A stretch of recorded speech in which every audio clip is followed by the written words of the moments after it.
नमस्कार दर्शक मित्रों, स्वागत है तमाરું અમારી હવામાન વિભાગની ચેનલમાં। મિત્રો, આવનાર સમયમાં છે ગુજરાતમાં ભારેથી ભારે સાથે વરસાદ થવાની શક્યતા છે તે આંબાલાલ પટેલ દ્વારા વ્યક્ત કરવામાં આવી છે। જી હા મિત્રો, આંબાલાલ પટેલ દ્વારા ભારેથી ભારે છે તે આગાહી વ્યક્ત કરવામાં આવી છે કે ગુજરાતની અંદર છે ભારેથી ભારે છે મિત્રો વરસાદ વરસી શકે છે અને કાળઝાળ ગરમીમાં છે મિત્રો માવઠું થવાની પણ શક્યતા છે તે પૂરેપૂરી આંબાલાલ પટેલ દ્વારા કરવામાં આવી છે। મિત્રો, ગુજરાતની અંદર છે તમે અત્યારે દ્રશ્યની અંદર જોઈ શકો છો કે સમગ્ર ગુજરાતમાં છે અત્યારે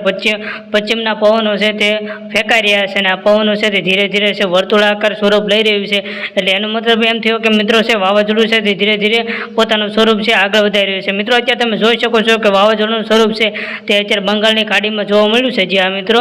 અત્યારે સમગ્ર પૂર્વ પશ્ચિમ તેમજ દક્ષિણ બાજુથી પવનો છે તે ધીરે ધીરે છે તે બંગાળની ખાડી તરફ જઈ રહ્યા છે અને બંગાળની ખાડીમાં છે મિત્રો અત્યારે મોટું છે તે વાવાઝોડું એટલે કે સર્ક્યુલેશનના કારણે છે મિત્રો મોટું વાવાઝોડું છે તે થઈ રહ્યું છે તેવી આશંકા છે તે આંબાલાલ પટેલ દ્વારા વ્યક્ત કરવામાં આવી છે।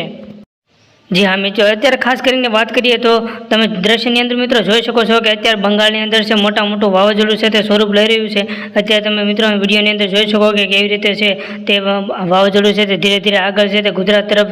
ભારેથી ભારે છે મિત્રો સંકટ છે તે સંક્રમણ ઊભું થયું છે અને આ વાવાઝોડું છે તે ધીરે ધીરે આગળ વધી રહ્યું છે અને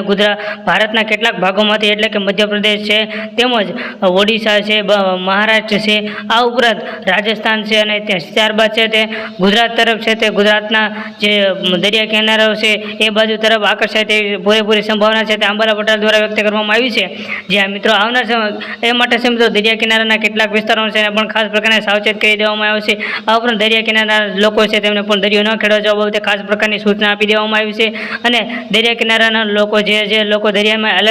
એલર્ટ પણ કરી દેવામાં આવે છે। આ ઉપરાંત છે મિત્રો દરિયા કિનારે છે 4 થી 5 નંબરના સિગ્નલો પણ છે તે ખાસ કરીને ત્યાં મૂકી દેવામાં આવે છે અને જે લોકો છે તે દરિયા કિનારે રહેતા હોય તે લોકોને સ્થળાંતરિત કરીને સાવચેત જગ્યાએ છે તે રાખવા સરકાર દ્વારા છે તે ખાસ પ્રકારની સૂચના આપી દેવામાં આવી છે। મિત્રો, આ વાવાઝોડાની જો વાત કરવામાં આવે તો વાવાઝોડું છે ધીરે ધીરે પોતાની ગતિમાં છે તે આગળ વધી રહ્યું છે। મિત્રો, આ પવનની ગતિ છે મિત્રો આશરે 80 થી 70 કિલોમીટર છે તે પવનની ગતિ રહેવાની છે અને ધીરે ધીરે પવનની ગતિ છે તે ગુજરાતમાં આવશે અને ગુજરાતને દરિયા કિનારે આશરે લગભગ છે 1 જૂન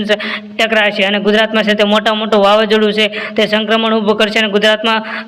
ખૂબ જ મોટી છે તે પરિસ્થિતિનો જન્મ થશે એવી આગાહી છે ગુજરાતના આંબાલાલ પટેલ દ્વારા વ્યક્ત કરવામાં આવી છે। મિત્રો, આ વાવાઝોડું છે અત્યારે પૂર્વ બાજુથી ધીરે ધીરે છે મિત્રો ગુજરાત તરફ છે તે ટકરાશે એવી આગાહી છે તે આંબાલાલ પટેલ દ્વારા વ્યક્ત કરવામાં આવી છે અને ધીરે ધીરે તમે દ્રશ્યની અંદર જોઈ શકો છો કે તે વર્તુળાકાર છે એટલે કે વલયાકાર છે મિત્રો તે સ્વરૂપ ધારણ કરી રહ્યું છે અને તે ધીરે ધીરે ગુજરાતની જે સરહદ છે એટલે કે ગુજરાતના જે દાહોદ છે, નર્મદા છે, સુરત છે, આ બાજુથી છે મિત્રો ટકરાવાની પૂરેપૂરી સંભાવના છે અને આશરે છે લગભગ મિત્રો વાવાઝોડાની જો વાત કરવામાં આવે તો આશરે છે મિત્રો લગભગ છે 300-350 કિલોમીટર છે તે ગુજરાતથી દૂર છે અને ખેડૂત મિત્રો પણ